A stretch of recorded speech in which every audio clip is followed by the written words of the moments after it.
To mafi yawan mutane idan suka ji an ambaci Dubai suna ayyana wata ƙasa ce mai zaman kanta Dubai, sai dai zahirin gaskiya Dubai ba wai ƙasa ba ce, state ne daga cikin jihohi 7 wanda yake ƙarƙashin United Arab Emirates. Wato Abu Dhabi wanda ita ce babbar jiha kuma ita ce capital na ƙasar, sai jihar Dubai, sai Sharjah, sai Ajma, sai Al Quwain, sai Fujra, sai Ras Al Khaimah. Wato duk waɗannan jihohi akwai sarakuna da suke jagorantar su ko kuma mulkar su, amma gaba daya suna karkashin tuta daya ne. Wannan ne dalilin abin da yasa mutane suke ganin cewa kamar Dubai wata kasa ce guda daya, suna karkashin ikon sarki daya ne wanda shine shugaban su da yake zauna a Abu Dhabi. Shi dai wannan tsari an yi shi ne tun a shekarar 1971 wanda turawan kasar Ingila su ne suka jagoranci wannan tsari har aka kaddamar da shi. To ma ba wannan ne babban abun mamaki ba, babban abun mamakin shine akan wannan garin wanda ake kira da Madha, wanda yana cikin kasar United Arab Emirates din ne,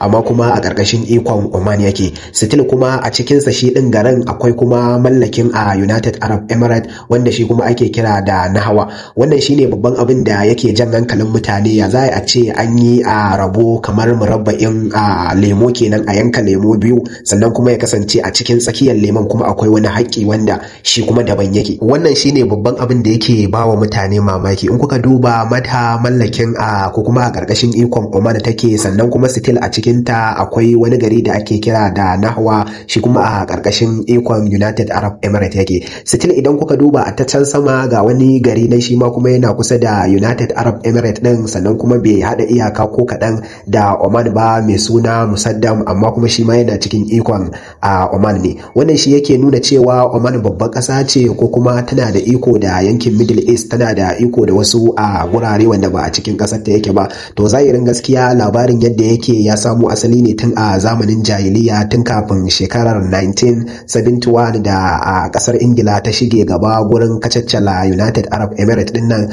So an fito da wani tsari akan kowane ƙauye ko kuma kowane local government ya zaɓi inda yake so ya kasance. Lokacin da aka zo ana wannan tsarin, shi garin yan garin Madha sun zaɓi su zauna a ƙarƙashin ikon Oman ne, duk da cewa suna cikin United Arab Emirates. Su kuma still yan ƙauyen Nahwa sun zaɓi su ci gaba da zama da yan uwansu United Arab Emirates. Shine dalilin abin da yasa ko da turawa suka zo ba su canja wannan tsarin ba, ya kasance da garin Mahda da kuma Musaddam yana karkashin ikon Oman ne. Oman ne take da iko da shi, duk da cewa harkar sufuri da harkar shige da fice tsakanin ragowar garuruwan United Arab Emirates da wayannan garuruwan bai canja ba.